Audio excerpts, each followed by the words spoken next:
Hey, everybody, welcome back once again to the latest and greatest tech talk show on Wednesday night.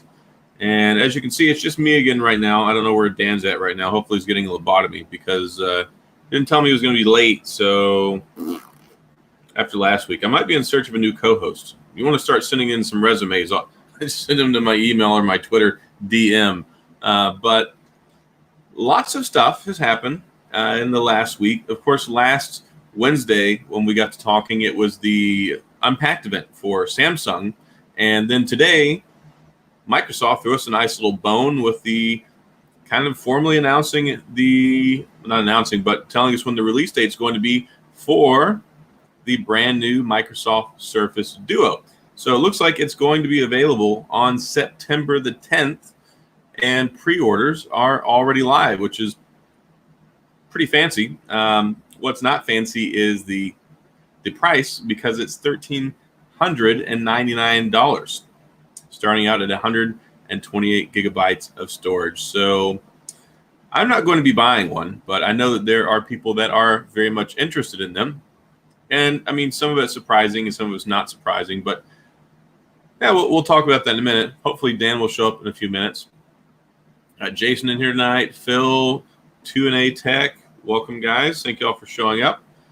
Gary, yes, it is Wednesday already. Yeah, I was just talking to somebody else about that earlier, and I was like, holy cow, I got to do the show tonight. And, somebody had already done a comment on Twitter earlier today asking if we're having the show tonight, which, of course, we're having the show. But, yeah, this week is just flying by, and it's just really busy right now. I had put out a tweet earlier because I was thinking about taking the night off from recording a video, because I've basically been recording and releasing a video every day for like the last 10 to 14 days. And, I got to be honest, I'm tired. I really am, because I've been covering so many devices lately. It's nonstop. And I had already bought some other ones too. So in the last 3 weeks, I've had the LG Velvet. I picked up the BlackBerry DTEC 60. I picked up I got the Pixel 4a. I ordered a BlackBerry Storm that I got, but I actually did the RMA on that today because I bought it brand new and it showed up. It was not in brand new condition. It was in the box. It had no accessories with it, and it had some case that was clearly like 8 years old in there, that like the rubber was degrading and falling apart on, and it had scratches on it. And I turned it on, and the phone was locked. It had like a locked password on it.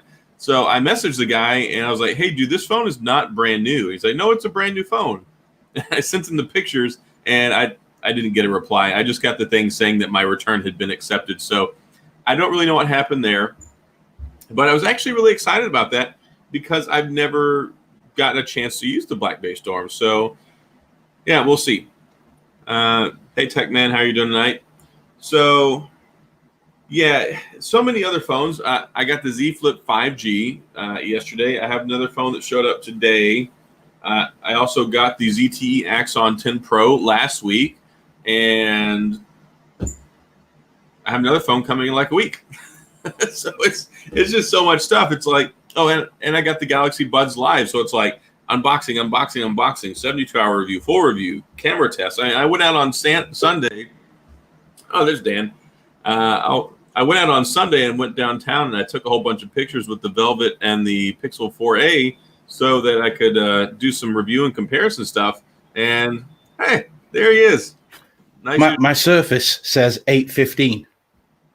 I'm sat here thinking, I got 15 minutes. I even just took a picture of a setup to post on Twitter to say, if Adam's late, here I am nice and early. And then I looked at the Pixel, I'm like, it's 8:33. What? No, so there you go. This is why I manage the videos in the channel. Yeah. Literally, how could it say 8:15? It's connected to the internet. I don't know.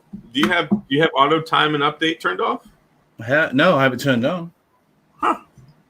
Well, welcome to the show. You're eating Canes again? Oh my God. You know what? Even more so, worse than the phones is now this is twice that you've had Canes in the last 3 weeks. Oh no, it's about the seventh time. Did you finally get over the wet chicken? Only on a sandwich. If you have them dippers on their own, they're trash. Just trash. So, oh my gosh, I like their chicken strips. The only thing is sometimes they overcook them, so they'll be a little chewy. But like they always taste fresh. But I do like their chicken. I especially love the cane sauce. It's really delicious. see, that's the good thing about it. And the crinkle cut fries. Yeah. Oh yeah, I like those too. Yeah. So, So what are anyway, we talking about? Sorry. yeah, us fat bodies will quit talking about food. We'll move Yeah. on. Mm-hmm. So I was trying to buy some time, waiting for you to show up, and I started off talking about the Microsoft Surface Duo. And I was kind of concerned what we were going to talk about tonight because I've been so busy. I mean, you've been busy too. I mean, you got the new Motorola Edge phone in. You also got the Pixel. You got the Velvet. So we've both been we've been crushing it when it comes to phones here lately. Lots and lots of new devices that just pop up all at once. But when it comes to the Duo, I was glad today to find out that it had released because my best friend and I were just talking about this a few days ago because he's like been 100% prime time all about the Surface Duo ever since they announced it. And not me, I could care less about it. And I'm never going to say to a company, look, you shouldn't make a phone because I always like new phones. I like new form factors. I like Microsoft has the money; they can cover this. It's not like a startup where I have full confidence that it's a well-built device. But what concerns me is from a tech perspective, because see, maybe I'm not the target audience for this, so maybe I'm not supposed to care about it. But when I look at the price and I see last year's beginning of the year specs in it, it's very concerning to me that it's $1,400. You know what it reminds me of? It reminds me of Samsung doing a Galaxy Fold Z on its own and then charging $1,400 for this. That's all it's missing is a Samsung and Fold thing on it. And that way it can be like the Fold version of the plastic Note 20. I just don't. The software is going to have to be so good on that phone to make it worthwhile to own. You've got the LG V60. It kicks the crap out of the Duo in every spec possible. The Velvet, dare say that's as fast and has better specs. What's the point? Yeah. You can use a pen on the LG phones. You can use the bamboo pen, so you got style support as well. So, Michael Pepper watching on his LG Surface Duo. There you go. Yeah, and what do I think? Pre-order the Duo or the Z Flip 2. I mean, you can't order the Z. You mean the Z Fold 2? And here's the thing. I'm sure they're two completely different beasts. When you look at the Surface Duo, and here's the thing, they're saying that it's designed for business and productivity, which we've heard this before. It's basically a BlackBerry. That's the same motto. That's the same core market that they were addressed at, which seems like it's kind of faded over the last 10 years. Because back in the day, people didn't have email on their phone. They had flip phones. They're like, we don't need email on our phone. We just call people. So I think we're in an interesting place right now because we've had an evolution in phones, obviously since 2000. But in 2000, it was, hey, we've got email on our phone. And then it went to, okay, we have internet on our phones and text messaging on our phones. And now we can send pictures on our phones. And now we have full internet and games and social media. And it's just been an evolving, what's the next target? What's the next thing now? Where do we go from here? And they seem to think that the form factor of having two screens for more productivity is ideal for some people. But here's the thing. Some people look at a BlackBerry and say, hey, a physical keyboard is the best thing for productivity because what you're doing is communicating. You're clearly not making a bunch of phone calls on this Surface Duo. It's gigantic. So, and you can't make phone calls when it's closed. There's no speaker on the outside of it. So you have to open it up and fold it around. But I mean, I'm sure that typing on it will be okay. Typing on the Fold is actually really good because of the split keyboard. But as far as marketing it as a productivity device, outside of just the Microsoft software suite, I'm not sure what makes it special. I agree with you. I really don't understand. The software has got to be the main thing on that. I mean, it's for business and productivity. And I know we talk about 5G is not worth it right now. but it doesn't even have it to begin with. No. So, I mean, I can do everything, I think, on the Galaxy Note 9 than what I can do on the Surface Duo. You can, and it's the same processor. Yes, that's what I'm getting at. Sorry. The Note 9 is the 845. The Note 10 is the 855. Note 10, then. There you go. I can do exactly the same. You can, and here's the thing, though. The Microsoft Surface Duo is a first-generation product. It's a good idea, but typically when these things come out, they don't realize their full potential until 2 or 3 generations later. The Note is a very, very refined product that people have been using for years and years and years now. We're on the Note 20 now. I mean, with the Note 1, 2, 3, 4, 5, 7, 8, 9, 10, 20. This has been around for a while. The S Pen is pretty fully fleshed out now as far as capabilities. What's the selling point for having these 2 screens with diminished characteristics in other areas and paying $500 more essentially? I mean, if somebody were to tell me that they wanted a Surface Duo for productivity, I would say, just because I'm a budget-oriented person, why would you not consider picking up a Note 10 or a Note 10 Plus, which you can get easily with a trade-in for $400 to $700 now, as opposed to $1,400? I think the problem Microsoft got is they've concentrated so much on the design, and that's not going to be cheap. The machining that goes into that all aluminum with the hinges and everything that is not going to be. I think that's where they've put all their money into. I really do. I think they've done slightly the wrong thing there, because like the LG, you've got a case and it's plastic with plastic hinges. The Duo doesn't. The actual design of the Duo, I think, is fantastic, and they're not seeming to be marketing it as a phone either. Their marketing is going mad on it's a Surface. They're not. I've not seen anywhere yet to say, "Hey, this is a phone." It's not. It's a Surface. Well, so, my thing with it is, it's clearly a phone, but it's 100% looks like it was marketed and it was designed by people who designed the Surfaces. Like this is a phone. Yeah, well, it is. It was designed by computer people, not phone people. So right. That's where some of these things come into play, I think. They looked at this and said, how can we make this smaller and make it essentially a more portable Surface? I mean, the Surface is already designed to be portable. If you have a Surface Duo, you're likely going to already own a Surface. This is just something. This is just another arm in their product department to where you can kind of use it as a phone as well. So clearly they were thinking about this from the wrong perspective in the phone market, because you look at it, okay, it's got the one camera.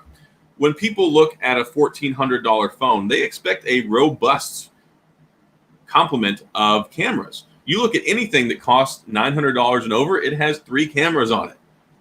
This has 1. It doesn't have stereo speakers. It doesn't have NFC. It doesn't have an IP certification. It doesn't have 5G.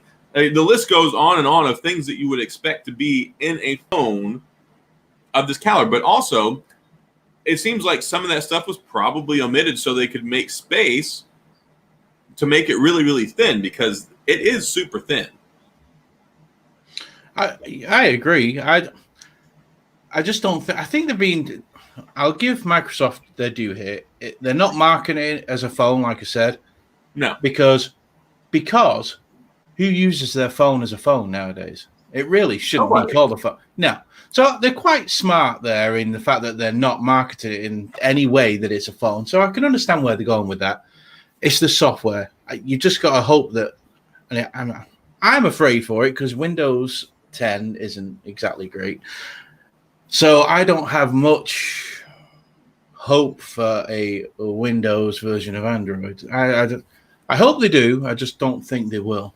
I am actually really interested in the software, because I'm kind of bored with a lot of these software experiences. And clearly it's running Android 10, and it's going to have its own launcher, just like BlackBerry did, just like Samsung does.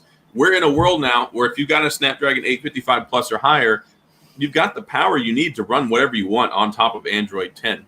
And I really am trying to stay away from dinging it too much on the processor, because the 855 is still a really capable processor. I'm not dinging this from a performance standpoint. I'm sure it runs really, really well.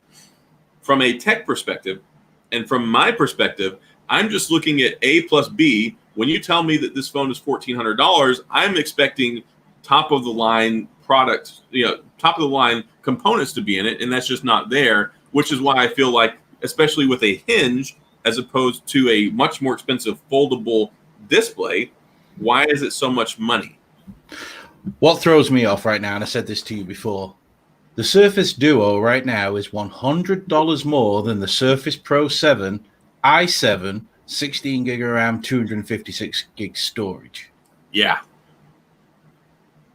That's a substantial piece of portable computer for the same price as this. Now, it's two different worlds, though. I mean, it really is. And I'm sure that there is a small contingent of people somewhere that said, we need this. And that is probably why the numbers are so high. They're not making 10 million of these things that they're not making 10 million of them, which means that it's going to cost more to produce them. It's just naturally going to cost more per device to manufacture it, which is being offset to the consumer because they're the ones that want it. So this is not some guy who is like a small business associate manager at a Best Buy or something like that that's going to be buying one of these. We're talking legitimate corporate business people who are like probably have 2 or 3 phones and may not necessarily need this as a phone, but come on, it's really inconvenient to carry around a Surface. I mean, it's really inconvenient to carry a laptop. It's inconvenient to carry a Surface like me. As an attorney, I go into court sometimes. Sometimes I need the capability for a legitimate computer in there, but it's also really sucky to go to the courthouse carrying a briefcase, a backpack, all of this crap with me because I got to take half of my clothes off just to go through the metal detector to get inside. It was great the last couple of times I went to court having my Fold because I could do so much with it. I could sit there, I could download, I could pull up the docket, I could do some stuff on my legal server while I was sitting there. So to have this capability, it's something that would benefit me personally. But I still have a hard time saying I could spend $1,400 on that. Now, I'm not going to say I can't afford it because clearly, I mean, I'm sitting here with the Fold and I bought a Z Flip 2. I mean, it's not that it's off-putting financially, but just from what I get for the money, it doesn't talk to me. It's not something I look at and I say, I just have to have this. The only thing I can think is it's a first-generation device by them. They're just throwing it out there, I think, to see what sticks and what doesn't. And I think the second generation will be a lot better. I've seen people today saying, well, Microsoft will abandon this in 6 months because they won't sell it. They're not going to abandon I don't believe that. I don't, but yeah, they won't at all. I think it's just a case of they're throwing it out there, seeing what they get, sort of traction they get, ready for the second version of it or even the third version. I don't know. I just don't understand the $1,400. I never will understand the $1,400 on that. I do want to say real quick, we've got 2 super chats. Thanks a lot, Scott, for the $10 and for 2&A Tech. Thanks for the money there. Certainly appreciate it. You don't have to do that at all. Only Carl has to give us money. Yeah, and I hate Carl, so he can give me as much as he wants. We've got Zach in here. Lionsman decided to show up late. So not only was Dan late, Lionsman showed up from Australia. Yeah, ignore Linesman. Linesman's week. Hey, howdy. Welcome. Thanks for showing up and saying hi. Certainly appreciate it. So, and here's something I want to highlight real quick, though. This is the whole crux of the argument that I have when it comes to the Surface. All Microsoft apps are available on the Google Store. So, yeah. It's like you can get all of this productivity suite on any Android phone. So, yes, there are going to be implementations like you have with the Surface. So, like you can drag it to the corner of the screen and it opens up. It does the wide angle. Yeah, I get it. There's going to be neat parlor tricks that it can do. And, yeah, I think that their heart is in the right place, but I think that they missed a little bit of it, when they were loading stuff off of the wagon. Typical Microsoft. That's what they've been with this, I think. It's just very typical Microsoft. Yeah. I don't know. I mean, I'm hopeful for it because, like I said, my inner my inner tech geek person likes all the new phones. Like, I'm not going to tell them not to make it. I do have some criticisms about it, but I'm not going to say I haven't tried it out. And that's the thing. I'm sure that it's going to work great. I mean, for years we've seen plenty of phones that don't have the latest and greatest flagship specs that go on to do really well. I mean, here's the other thing too. A lot of people get wrapped around the axle when it comes to specs on Android phones because Android has always been about specs. So like, oh, this is how much RAM, this is the processor speed, this is the GPU, this is this and this and that and that. But if you live in the Apple world, 80% of consumers, I'm just throwing that number out there, I just pull it out of my hat. Like Abraham Lincoln said, 92% of all statistics are all made up. If you look at the people that typically, like my mom or my wife or somebody that has an iPhone, none of them knows what's in it. They just know it's the new iPhone. So if you go into it, like a lot of these people in the business world, I'm sure the same way. All they do is they see, oh, Microsoft made a Surface phone that I can do all of my work from and put it in my pocket. They're not looking at what the name of the processor is, whether it's a 7 nanometer or an 8 nanometer processor, whether it's got 12 gigabytes of RAM. They just want it to work. And I'm sure that it checks that box really well. And the people that this is geared towards probably have the money to buy it. Probably. It's a wait and see for me, that. Wait and see. Yeah. All depends on the software. Software is going to it's going to live or die by its software. Here's another thing too. You know, Ryan says he misses the Lumia phones. Yeah, some of the Microsoft phones were really good. Here's the thing with phones about 7 years ago. It was like the terrible like preteen years whenever like everything's changing and everything's really awkward. You look at Android, you look at iOS, you look at Windows, you look at BlackBerry 10 back then. A lot of the companies were just trying to figure things out. And Microsoft now is not having to figure out how to manage their entire operating system, manage these phone lines, manage all the apps, and have to spend all this money to bring the third-party support over. It's there already. So they're going to do what some of these companies should have done, and instead of trying to have their own operating systems, because let's face it, when Windows OS and when BlackBerry 10 came out, Android and iOS were pretty well established, and they just couldn't win. So had they hopped on board with Android from the get-go, it might be a different story for a lot of different manufacturers right now. But ultimately, we'll just have to see what happens. And like Dan says, a lot of it will really come down to the software implementation. They're going to have to hit this one out of the park with the experience, and we'll see if that happens. It's going to have to be a Windows-like experience, because if it's basically just an Android experience, it's a pointless device. Totally pointless. And I'm also hoping that what will happen with this is as they come out, hopefully we'll get lesser expensive models. Yeah, I have no doubt in my mind that phone within 3 to 4 months will be $1,000. I think Microsoft are going to just hope that the people who have to have it are going to go out and buy it, and they're going to make bucket loads of cash on it. I think certainly by Black Friday, it'll be $1,000. Here's the thing. Here, just one of the target audience members, case in point, my best friend has been like fawning over this phone ever since it was announced last year. He doesn't care about the specs. He doesn't care about anything in there. I have not been able to get him to upgrade his phone because he's had a Pixel 2 and a Pixel 3 that just had so many problems. He said to factory reset his Pixel 3 XL like 5 times this year already because it keeps having problems. Makes a lot of money, very successful, could go out and buy another one, but he just refuses to upgrade his phone. And today was trying to figure out how he could sell his Pixel 3 XL to pay off the remaining $200 so that he can go ahead and get the Duo. He's like, I'm pre-ordering this thing. I don't even care. So there are people that are not normally gung-ho about phones that want this device. Absolutely. But we'll see. We'll see. Scott makes a good point there. What if it's like an alpha version of the Pixel Foldable? I do not believe that Pixel will make a 2-screen device. A foldable, yes, but not a 2-screen device. Later, wannabe. Yeah, in here, retailer. It's an Android phone with a Windows skin. It does have a Windows skin on it, and it has a lot of the constructs and implementations that you see on Windows 10. It should look and feel essentially like you're using a actual Surface laptop or Surface Book or Surface. I mean, whatever. There's so many different Surface Book, Surface laptop, Surface everything. The only thing that really makes sense about the Surface Duo is the Surface Pro X.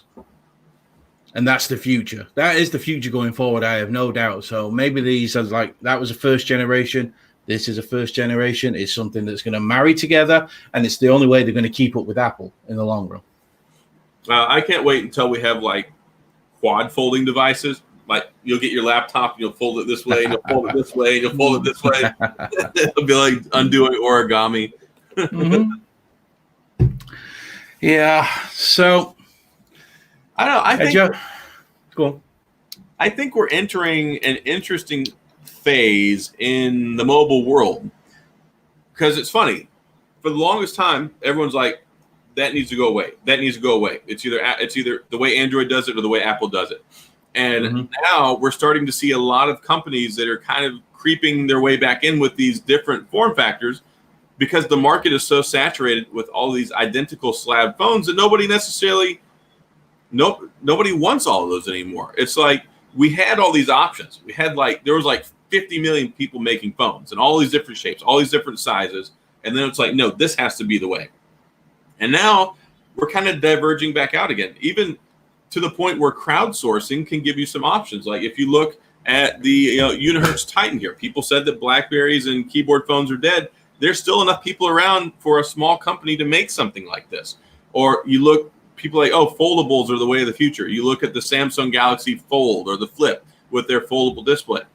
But then you have companies like Microsoft and LG with their hinged displays, or having the capability for a phone you can pop inside of a case. So you look at Palm and their tiny little phone, because some people just want to get away from their phone. They need it so that they can be able to keep in contact with people. But they don't want to be controlled and absorbed by their phone. So maybe this is kind of part of a bigger picture that's going on in the world right now, where we're going to start seeing some more of these niche devices pop up that fit people's individual preference as opposed to the one size fits all approach.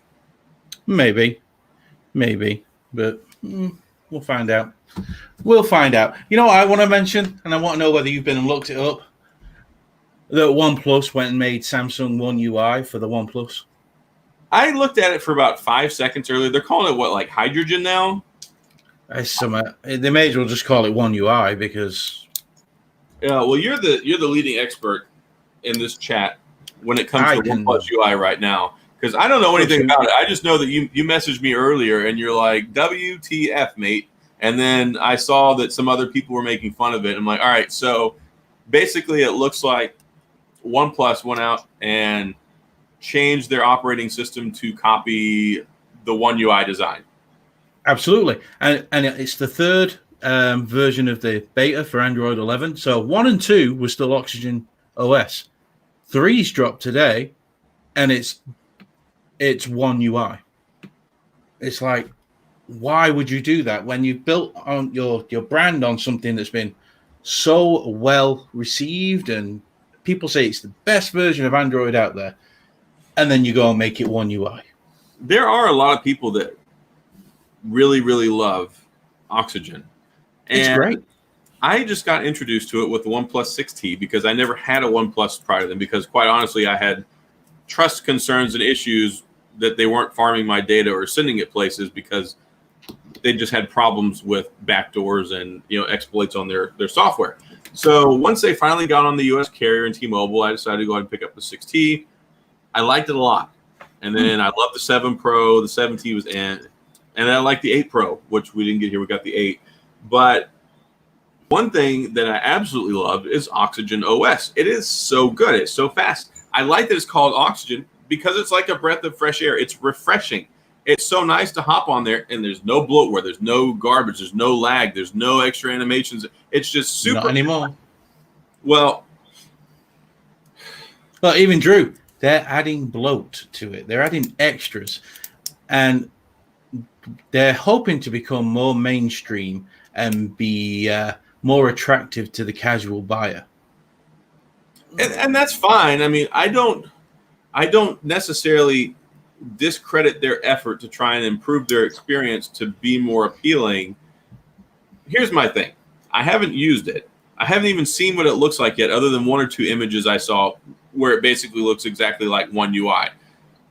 As long as it still runs lightning fast, though, that's what people appreciated about it. I mean, it is low frills, but see, low frills in the past translated to faster because you took out a lot of that garbage. Now we're kind of at the point now where you have super fast phones where it can accommodate a little bit more fluff without slowing down the experience. So if they've got 120 hertz, 90 hertz refresh rate, if it still runs blazing fast as compared to other iterations of it, I don't see it as a net loss. It's just change. But if it sucks and it's slow and it's clunky and it runs just like One UI as opposed to, Oxygen OS in the past, if they can't find a way to make it just as zippy, then I think it's not as good. I believe it'll be just as zippy, but to give just right now, that phone is a Samsung Galaxy S20. And see, that's what gets me. That's the other thing that gets me with it. Come up with your own design. Like if you want to change, which they had been doing this. They were original with everything. They even the versions of Android. Yes, it was very stock, very much like a Pixel, but it had value added to it, so it made it different. Now they are just Samsung, like a Wish version of it. Yeah, and that's the thing.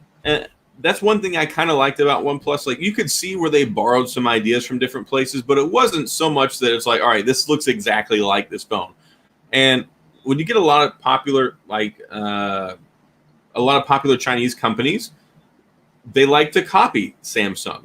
They like to make their phones look like Samsung because Samsung, of course, is the industry-leading standard whenever it comes to Android phones. But this isn't the Chinese side of the company doing that because they have their own. Theirs is Hydrogen over in China. This is still classed as Oxygen OS. Hydrogen's totally different again. So I don't know. I'm going to have to look into it more and use it and see it. But it is disappointing from my perspective because that's not what OnePlus really is about. And it seems like this year they're compromising on a lot of their key tenets in their organization and their strategy to try and be more appealing than to be themselves. Yep, I agree. It's one thing if you're fat like me and you go to the gym to try and make yourself look better, but it's like I'm going out and having cosmetic surgery to make myself look better to try and look like somebody else. I like originality. I like effort. I like to see positive change, but if it looks like they're just kind of cloning Samsung, then that's where I have problems. Because it's like, this is an identity thing. I don't understand that. The OnePlus 8 series and now this, they have totally gone off course. They're not. It's off course. People have been saying to me today, the OnePlus have come back to their base because of the Nord. No, they've not. The Nord is not a OnePlus for the base. A Nord is a budget phone that's going to get the spots kicked out of it by this. And that is dead straight. People seem to think that the Nord's a $399 phone because it's 399 euros. No, it's going to be a $479 phone if it comes here, at least. And this is going to be still $349. That is OnePlus have lost it. I think that's part of the Google strategy with the Pixel devices moving into this year and next, because they already cut off the Pixel 4 and 4 XL. That's gone.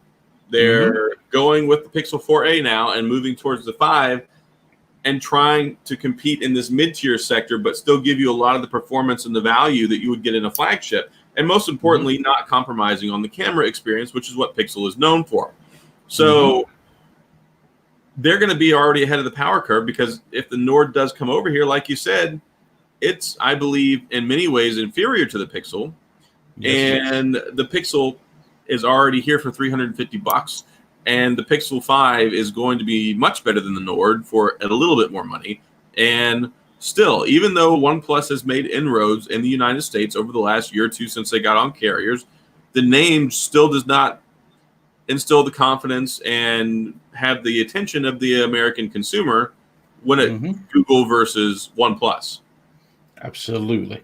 I think they'll never admit it, but I think they've had a rough year so far, and I don't see it getting any better. I mean, think about October when the Pixel 4a 5G drops at $499. They're going to be in bigger trouble again then. So, yeah, I think Pixel saw the writing on the wall and decided to do a strategy shift and compete. And brilliant one. They're not competing; they are going to be owning the mid leading. Yes, and absolutely. So iPhone and Samsung are not squarely in that arena. So if Pixel can get a head start there and establish themselves, then they can make themselves the go-to at that price point. And that's how they survive, because Google is all about efficiency. Google has never been about you have to have all these amazing bells and frills and whistles and everything else. It's always just been at making a really good product. And typically there's value associated with it too. Up until this last year, I was really, really disappointed with the pricing on the Pixel 4 and the 4 XL. But I think they figured out there's a lot of wiggle room where they're not competing with the top tier overhead department with Apple and Samsung. You know what this reminds me of? Very much so. I say this in my review. I put it on Twitter the other day. It's like they've gone back to the Nexus days. This is like a follow-up to the Nexus 5 to me. And people love the Nexus. Absolutely. It was a great device, the Nexus 5 as well. And that is what this reminds me of. It's like the spiritual successor to the Nexus 5. It really is. They need to go back to that low cost, like they have with this, but well-performing device. People probably won't believe it. If you've not played with one of these yet or had a chance to get your hands on a Pixel 4a and you're worried about how it's going to work with a 730G processor, you've got no problems whatsoever. It is insane how quick this thing is. Even with a 60 hertz refresh rate screen, it's fast. It's a lot faster than the Pixel 3a because it's got UFS storage instead of eMMC, which we all know was god-awful. Yeah, so big difference. This thing runs like a champ. I'm giving half the stuff away and putting in a review that's coming out tomorrow, but this for me is the... No, that's it. Nobody does. No one watched my Motorola one either. It's like, come on. We have a captive audience of 15 people. You talk. Yeah, this is the best Pixel they've ever made. Fact. I like it. You don't believe me? I think it's. You take into consent. You put everything in, the price, performance, camera, even the build quality. It is the best Pixel that they've ever made. And it's $350, which makes me... That's what I'm saying. That's what I'm saying. You add all that in together, they have nailed it. It is really zippy. I've been using this thing, and the experience that you get is non-compromising. It's very interchangeable between this and basically any other phone that I have. You pick it up, and it just works quickly. You don't have any problems. You don't have anything that draws you out of the experience because... it crashes, it slows down, it shutters, it has these problems. It's just good, and it works. It works the way it's supposed to. So I have no problems with it at all. I'm actually really looking forward to the Pixel, the 5G model, and also the Pixel 5 later on this year. Because as much as I like this phone, I would like a Plus model because I just like having a bigger screen. Like this right here is a really good phone. Would I be content with using this as a primary phone? Probably not, because it's a little bit smaller than I would prefer. But as far as the speed and everything that it does, I can take all those things and with a smile on my face and give it a thumbs up. I thought I would not like it because of the size of it, because LG V60, Note 10s Plus, and we use all the big phones. Yeah. I honestly think Google have nailed it with this. I think the size of this thing is smaller than the Pixel 3a. It's got a bigger screen than the Pixel 3a. I have had no problem. It's been so refreshing to use a device where I can watch things on it really clearly still, and it still be so easy to use in one hand. It is. It's been really refreshing. No, I think I said that in my video. It is refreshing. It's so nice just being able to hold it. I love that the fingerprint sensor is on the back. It's snappy. You touch it, the sucker opens. I'm so sick. Let's go back to that. Get rid of this stupid ultrasonic and whatever optical fingerprint sensors in the back and put them back on the back. It's far better. It's so quick. It's so accurate. I don't know. And you always know where to put your finger. I don't like having to wake my screen up so I can put my thumb on it so that I can then wait a second and a half for it to open. It's great. All you have to do is just go, bloop. Oh, and there we go. Yeah, it's on. I love it. Your finger naturally finds its way to the fingerprint sensor, as opposed to here. Let me shift my hold on the phone, so I can unlock it, and then move my hand back, and then wait 2 seconds for it to register and unlock my screen. Yep. Yeah, I think everything they've gone with design choice on this has been really well. The stereo speakers, all right, they could do with being a touch louder, but they sound really good. Everything is really good on the phone. Yeah, and I think that's a resounding criticism across the board is people are like, it's really good. Is it the greatest ever? No, it's not the greatest ever in pretty much any department, but is it really, really good? And should you really, really get one if you're looking for a phone and in this price budget and these are the things that you want? Totally yes. This phone, and I said this last week, this is a phone that will put a lot of smiles on people's faces because no longer will they be stuck with these shoddy phones at $200 or $300 that are full of ads that run like garbage, that have these MediaTek processors in them, and they have these little gimmicks to try and attract and draw people in. But then they're buying a new phone the next year because that phone is already obsolete. It never got another software update, and it sucks. I agree. You got, what surrounds this? The Moto G8, is it? And then the Moto One Action, and then people are going on, yeah, but you can buy the iPhone SE for just $50 more. Yeah, fool, but it's got an 1800 milliamp hour battery. You get 2 hours screen on time, and it's only got 64 gig of storage. So if you want to go apples for apples, it's $100 more, and you still get crap battery, and the camera's nowhere near as good. Well, I won't say that because I was getting 5 hours of screen on time with my iPhone SE. The battery's done.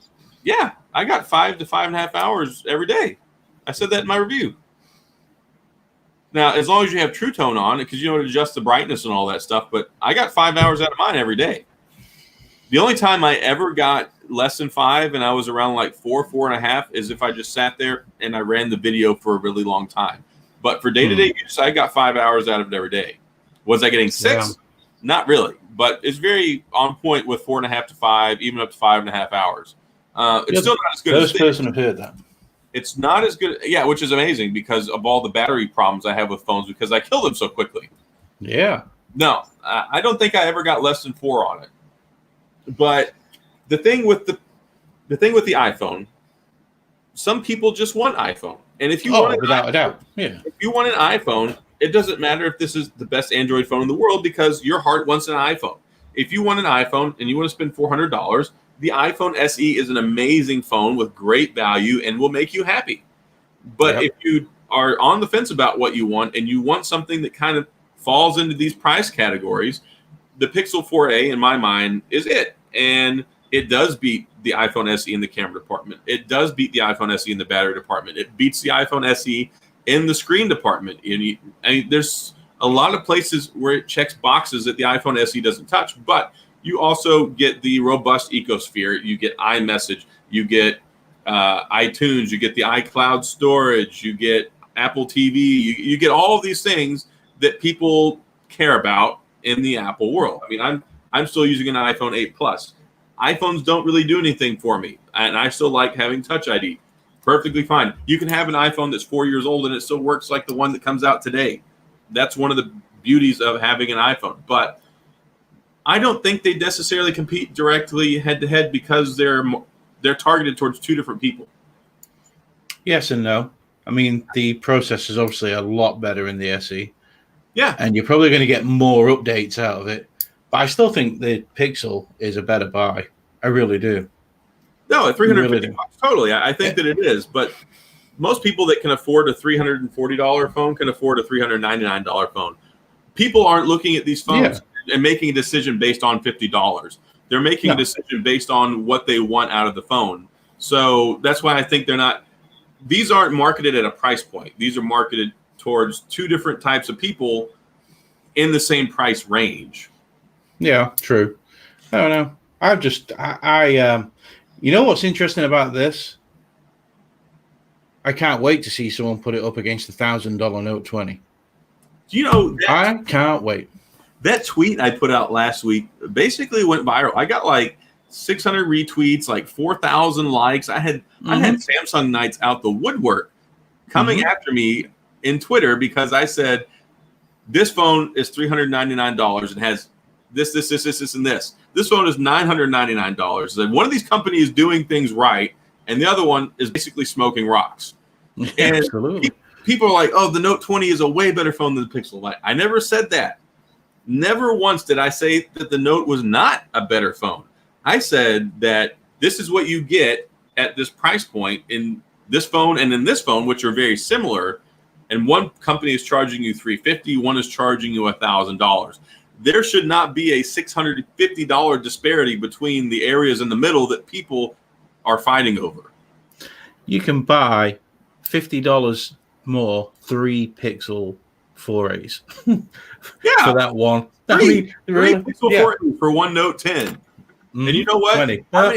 How many? Sorry, Note 20. How many people have complained that the Pixel is made of plastic? Zero. Has the internet been ablaze with people talking about the plastic back on the $1,000 phone? Yes, it is drawing a lot of criticism. Why? Because it has a plastic back? No. Nobody gives 2 cents if it has a plastic back. Until you strap $1,000 price point on it, then people have problems. That would be like I went and bought a Tesla and the sucker had, like, I don't know, what's something that you could put on a Tesla that would make you completely doesn't fit? A gas engine. Yeah, there you go. A Tesla with a gas engine, but still charge regular Tesla prices. Now, it's a $40,000 Model 3, but it has a 2.4 liter inline 4-cylinder in it. It's like that is what it is. It's not because it's plastic. It's because it doesn't fit, and clearly, it's just a slap in the face to anybody spending $1,000. Is it going to work as well? Yes. Is it going to look the same? Yes. But you shouldn't be doing that to people. And clearly, they just did it so they could try and make the Ultra look that much better to try and. This is what I was just going to say. That's clever what they've done here. They know they're not going to sell any of the Note 20s. They know they're going to sell very few of them, very, very few, because you've got the Note 20 Ultra that for $200 more, is it $200 or $300 more? $300. You get all this more. So the upsell on it is so easy. This phone here probably owes them $300 to make $400. Well, you know why? It's because there's no Android competition that's selling a phone for $1,000, so they have to upsell against themselves. Yes. They have to use their own product as a baseline to sell their higher model because there's no Android competition in the same price segment. Black Friday, the Note 20 will be $699. It will be. I have no doubt about it. Because everyone's going to go out and do this rush right now on the Note 20 Ultra. And once they've creamed it in off all of that, then they'll cream it in off the lower price Note 20 because they'll make a fortune on that at $699 as well. Because let's get it right. They've done what Apple have done. They've used a bucket of old Samsung parts that they've had left over and just threw out this cheap Note 20. Well, you know what else is going to happen? It may happen before Black Friday, but I tell you right now, as this show is our witness, you're going to have buy one, get one freeze on the Note 10 whenever the holidays roll around. On the 20? Yeah, I haven't. Well, I already got them. AT&T, you can do that. I saw on T-Mobile you could get 50% off. Oh, yeah, AT&T will give you a $1,000 credit right now if you go and sign up and get yourself a Note 20. Don't do it. No, don't do it. Here's the thing. Here's the thing. There's probably 2% of people in the world, they're going to walk in the store and they're going to want the green one because they have the green color. And that phone, the Note 20, is geared towards people who don't know anything about phones. If you know something about phones, you can walk in there and see what a bad value it is. Yeah. But if you don't know anything about phones and you walk in there and you're like, well, this one has the stylus. And here's the other thing. Here is the other selling point. They're going to have the Note 20 and the Note 20 Ultra side by side on stands. You know what else they're going to do? You know what happens when you pull a Note 20 or a Note 10 Plus or an S20 Ultra out of the box? It's default to 1080p.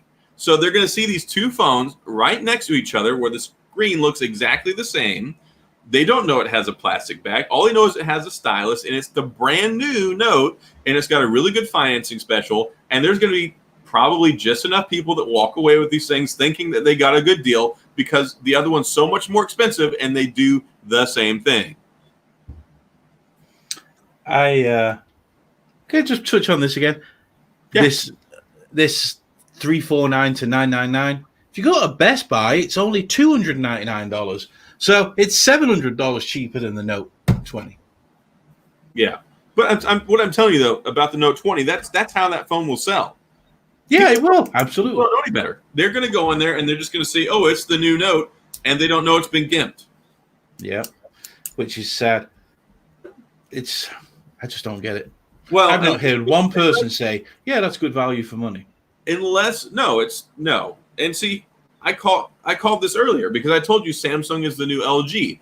They are destroying themselves on the inside because they're overpricing them so much and giving so many different offers to try and make it more palatable year over year. Mm-hmm. They're eventually going to run out of people who are willing to upgrade and buy these phones because phones are getting so good now. It's been this way with Apple for a long time. Their phones last for so long, they cut their own sales out by the fact that their product is so good. Yep. But see, now that Android is saying now that Samsung is saying we're going to offer 3 years of software upgrades and support, that means that phone will be good for 3 years now. That means that if somebody picks up a phone now, then they may hold on to it for 3 or 4 or 5 years, as opposed to the Androids of old where people need to upgrade every year or two because they suck. After a year or two, I mean, you know as well as I do, a Samsung was not good after a year. Like if you got an S8, if you got an S7, an S6, a year later, those things turn into a slow dumpster fire. And you have to factory reset them like every 6 weeks just to try and make them keep going because after a year, they suck. Well, that's not the case anymore. And Samsung's going to find out real quick that, oh, wait, our sales are down because people don't need to upgrade their phones anymore. And I'm sorry, if you just spent $1,399 in March for an S20 Ultra, and then we come around now and you $650 of trade-in value, somebody needs to go raid their headquarters because clearly they're doing drugs. I can't believe that they're only giving 600 half price. I mean, I know they did the "we'll buy your phone back" for 50%, but that's after 2 years of owning it or something like that. That's what it stated at first. This is 7 months old. Is it 6-7 months old? What? It's just a kick in the nuts. I mean, Apple don't even do that with their own phones. They give them really good trading values to go up to the latest and greatest. Here's the thing, though. When the S30 Ultra comes out next year, they're still going to give you $650 trade-in credit for it. Yeah. So they're just praying. What they're going to do is they're going to give you $650 trade-in credit, and then they're going to sell it refurbished for $1,000 or $1,199. Mm-hmm. And they're making money off of suckers. I wouldn't be shocked if the S20 Ultra was discontinued pretty much around Christmas. I don't think it'll be discontinued, but I can see it. Especially when the S30 comes out, the S20 Ultra will be gone. Now, I could see them discontinuing it when the S30 comes out. That would make sense. And I think that that's really smart with what Pixel has done now. Clearly, the Pixel 4 and 4 XL are not selling. Get them off the market and off the shelves so you're not potentially undercutting your new phones when you fire sale these. Fire sale them at month 9 or month 10 or month 11 instead of waiting until the new ones are here, because when the new one gets here and it's $13.99, and then you can get the old one for like $7.99 or for free with trade-in or for free for 24 months on bill credits, then people are not buying the new one. So you need to get those suckers off the shelf and let people know that they're going the way of the dodo as quickly as possible so that you can sell your new stock. Yeah. I'd love to know who got all the Pixels. Those Pixel 4 and 4 XLs. They've obviously offloaded them somewhere. Someone's got them really cheap. I'd love to know. Oh, yeah, I'm sure. I was looking at a good one. I'd buy one for $400. Yeah, I mean, look at that. It was about what 6 months ago. It was before all this pandemic bull crap that's going on now. I got the Pixel 4 XL from T-Mobile, and they were selling them for $499. I know. I kicked myself still for not buying one because it was such a good deal, but I didn't need it. And that was the thing. I just did. I had so many other phones, and I didn't need it. So I don't know. It's crazy because it always gives us something to talk about. Like today, it's like we're just talking about crazy things these phone companies are doing for like an hour, and it's a great conversation piece. But at the same time, like, this is the tech world. Yeah, there's so much crazy stuff going on right now, and I mean everything changes. Stuff was already crazy in the device department, but then when you take crazy and you put it underneath a microscope, like right now, when we're in the middle of a global pandemic, and you have to look at this and say, why are they selling $1,300 and $1,400 phones right now? Who is buying these things? We are. Oh, yeah, we are. But we're big phone nerds. I mean, are normal people that don't have this addiction that we do going out and buying these $1,300, $1,400 phones like they're candy?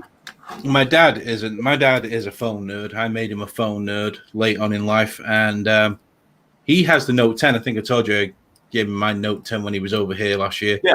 He has the white Note 10 Plus. Yeah, beautiful. I love that phone. Yeah, absolutely nice. And I showed him the Note 20. He said, nope, I have no need to upgrade to a Note 20 at all. You mean he has no need to downgrade to a Note 20? Well, yeah, a Note 20 Plus, Ultra, whatever they call it nowadays. But yeah, he's like, not interested. So I don't know who is going to buy. I think this is going to be a really bad year. They're already 18% down year on year sales. So, well, I mean, there's a big reason a lot of people are not spending money on phones right now. I mean, and the thing is, with Samsung, they make so I'd say, yeah, I'd agree with you here, what you're going to say. I know what you're going to say. But when you could get every single color in every variation at Best Buy unboxed for $200 cheaper within a month, and it was the top 10 had, was it 5 variants of Samsung S20s in it as the most returned devices? Ooh, yeah, I think that's more than a pandemic. A lot of those phones got taken back. But I wonder, though, if this go around, if there's 2 models instead of 3, and ideally they won't be having the camera problems, then, I mean, a lot of people took them back because the camera legitimately had issues. It wasn't like tech people like me and you were going out in the field and realizing that there was a fatal flaw. Mm-hmm. Everyday people were taking pictures with these things, and they looked like sack of potatoes. Yep. So that I only held on to mine. The only reason I held on to mine, it had problems. I knew that when I held on to it. The only reason I kept it is because the front-facing selfie camera is so good, and that's what I used to record my videos, that it was still more valuable to me than the Note 20 and the Note 10. And I can't believe they've not used that in the Note 20 Ultra. They dumbed it back down to a 10 megapixel. Yeah, that just makes no sense. I mean, not very ultra. Here, the megapixels are not the entire story. Correct. But it looks bad on paper when you go from a 40 to a 10. Yeah, absolutely. And no matter what anyone says, you are not going to get the same details in a 10 megapixel camera than what you are in a 40 megapixel. It just can't happen. So when you crop in, you're going to get a lot more blur. Over that front-facing camera was the best camera on the S20 Ultra. Yeah, it is a really, really good camera, and I've totally loved it. So that's what pisses me off. Why didn't so often they put the same cameras in the Note that they put in the S20 now? Yeah, they're like the last 3 generations. So why not just keep it? Yeah, I agree. Just leave it alone. It's the one thing that was working right. I don't know. I mean, I've already ordered my Note 20 Ultra. I mean, I haven't announced that on Twitter, but I mean, you know about it. I ordered it. We'll see when it shows up. We'll see when it shows up. But you put a tweet out. What was it you said? English Dan is so predictable. I knew very well when I put that tweet out there that I was setting myself up for failure. I was just having fun at your expense. Yeah, because later that day you said, "Oh, I've ordered the plastic Note 20." It was a really good tweet, though. It was a very good tweet. Yeah, it was. But as soon as I saw it, I was like, "Sure, sure." Here's the only thing. I mean, I can't even say only thing. I said don't buy the Z Flip, and now here I am with the Z Flip 5G because I love it so much. And you've still got the regular Z Flip. You said that you. I don't care. You've still got two of them. You've got both generations right there. They're the phone that you ridiculed me over wanting because it was pointless and there was no reason to own one. That sounds like something I said. Yes, very much so. But I love the phone. The reason I still have the other one is because I'm making a few videos on it before I sell it. Just whatever. I don't need both. Whatever. I want to get the $700 back for it so I can put it towards these other phones that I've got. But I'm going to make 2 or 3 videos before I sell it. So I'll probably list it on Swappa by Friday or Saturday, unless you want to buy it. I mean, you did always want the Z Flip. Don't. I only buy it. I will buy it at friends rates, not Swapper rates. All right, just no. Don't even tempt me either. Stop. All right, stop. Oh goodness, it's already an hour, man.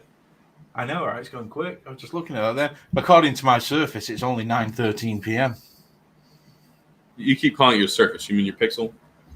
Or your Surface? No, my Surface. It's the Surface laptop that's telling me the wrong time. That's why I've been sat here before I came on. That's why I was sat here thinking, no, it's only 9:15. Loads of time. I've been sat here forever. Twitter's been having some problems today with messages. I've had 2 or 3 messages I sent, then it gave me a notice later and said that it didn't send. So because I sent you a message like an hour before the show started and sent you the link for StreamYard, and then I went back in like 15 minutes before the show, and I'm like, it says it didn't send. So okay, whatever. So I sent it again, and then I still started the show without you because your Surface is not telling you the right time. But I think I might return the Surface. Yeah.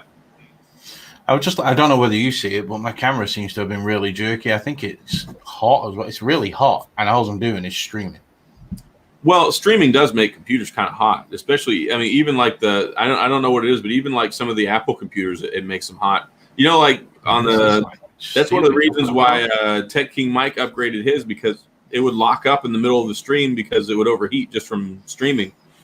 Well, that's what I've been watching my camera, and it's not so bad right now, but it's been choppy, really choppy. It did kind of cut out once or twice. You like little gray. It was me changing the resolution. I was trying to see if I could fix it by changing the resolution, but it. It looks crispy. Other than that, it looks way better than my camera. It's my Sony. Oh, okay. I thought you were saying that you were using your. I thought it was. No. I'm streaming from the A61 right now. Oh, okay. Yeah. I thought it originally using OBS. Yeah, I thought that originally because I saw like there's some depth of field going on, some bokeh effect. Mm-hmm. I figured you were using that, and then you said that your Surface was getting hot. I thought it was the selfie camera that was burning it up. So. Yeah, no, I think I'm just going to return this and get my money back. I could probably sell it for a bit more, but it's going to be easier just to. Can't wait to see the Xiaomi Fold. I don't know anything about the Xiaomi Fold yet. I'm sure they're working on one. I haven't looked. I haven't looked into it, but they're pretty much industry leading. I mean, pretty much most of the features you see in the Samsung products usually debut in the Xiaomi like 3 to 6 months before they come out in the Samsungs. Because that's like even with the 108 megapixel camera, the Xiaomi phone did it first, and all the rage with that camera, and then they're like, oh, now it's in everything. Xiaomi is kind of the Android like leader when it comes to adopting the latest and greatest features in their phones.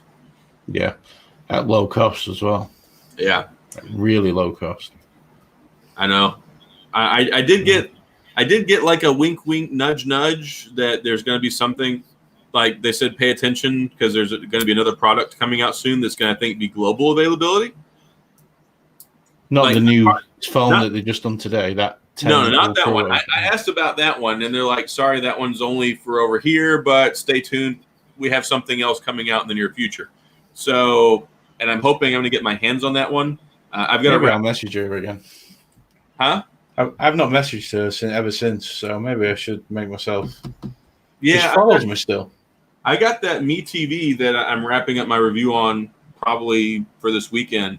And I asked them about the phone. They're like, sorry, this one's not going to be over there. So no, but probably on the next one. Hopefully the next phone they're going to send me to review, which would be really nice. Would you be a $99 shitter? Probably. But hey, you got to work. You got to start somewhere. That's right. That's right. They need to release the Redmi Note 9S over here. Yeah, they would kill if they did.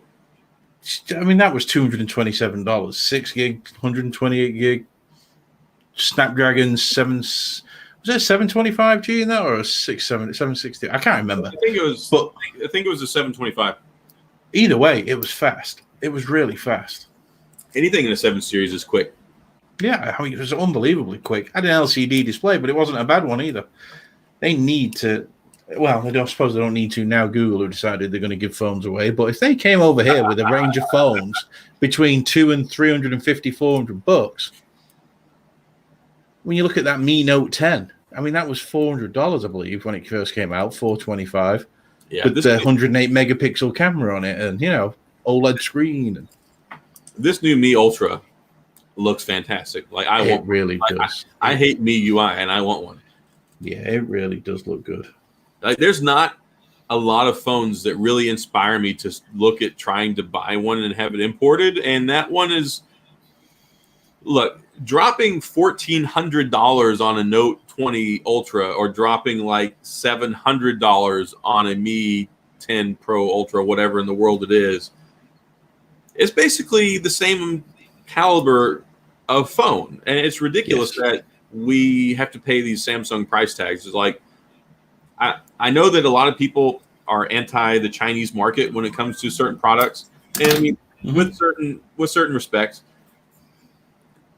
I don't want to get into a big debate, but China is known for stealing trade secrets.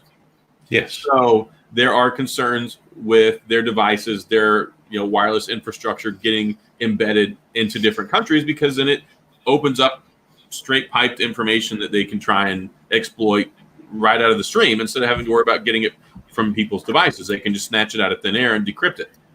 Mm-hmm. So I understand the concerns and why there's less of a presence, over here, because for the longest time it was a lot of American companies or American affiliated companies, back in the day when they first started making phones. So we've come a long way when it comes to adopting foreign technology, because let's face it, I mean, Japan and China have been like 10 years ahead of us. I remember when I went in 2004, I went to Tokyo for a week, and they had 3G and video calls on their cell phones already. And I was in England.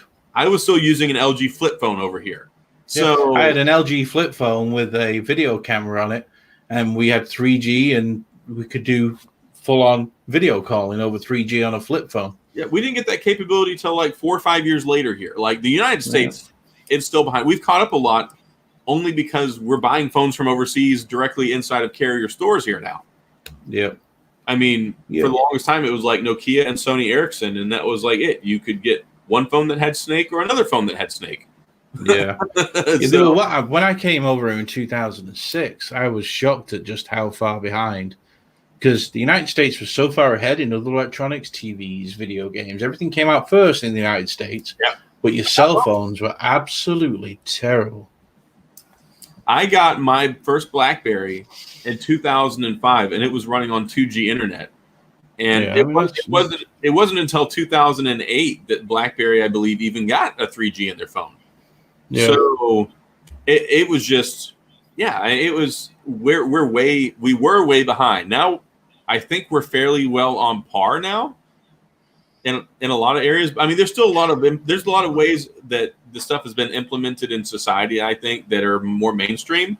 But as far as like just baseline phone capabilities, we're all kind of using the same phones now. Yeah. Yeah, they are. It's just different versions of different phones that the United States are behind on. Correct. We gonna play Call of Duty tonight? It's up to you. I don't really feel like shooting a video tonight. I've shot a video every night. Yeah. I'm meant to release my my Pixel video in the morning, but I've not done any B-roll yet. So maybe I'll just do the B-roll tomorrow and release it tomorrow night. You're gonna hop on some Warzone. I think that's a good idea.